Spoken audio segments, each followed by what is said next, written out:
高雄有一个查甫民众伫面册社团发文讲，伊指控台北市刑大两位穿便衫的刑警摕到这搜索票去因兜要查案，伊妈妈怀疑这两个人是诈骗集团，就甲伊在门家口，唔互伊入去。想袂到，伊的妈妈呢，却去互这警方压制，认为这款的情形甲罗马是一模一样的。警方表示讲，警察要办案，拢提出相关的证件，也确认这位负责人的身份，因无抓唔到人的问题。为监视器画面员看到第五个负责人拼命挡在门口，无要互另外两个查某人入来。代志发生在高雄左营，这负责人讲，伊看到转来拄到两个便衣警察提出搜索票甲证件，讲涉嫌诈欺要进门搜查。不过负责人感觉是诈骗集团想要掠人卡油，冲突就安尼发生。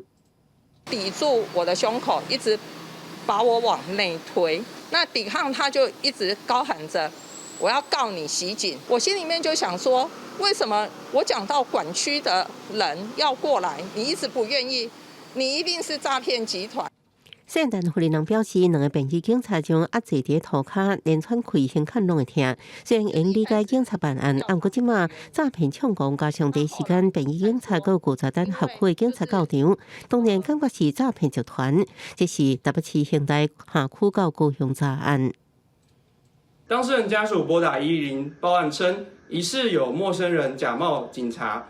本分局新庄派出所立即派员到场，并请北市员警再次出示服务证，确认身份且查证有通报越区办案等程序。当场已向当事人说明。当事人后生也伫北康公社发文质疑警察行为甲罗马同款，最后查完才发现是诈欺犯用甲厝内底同款的 IP 位置，规定也完全无毁失的。台北市刑大表示，执行期间关警有提出证件甲相关文书，不过现代负责人当场情绪激动，故在无配合身份查证，和阻止关警执行。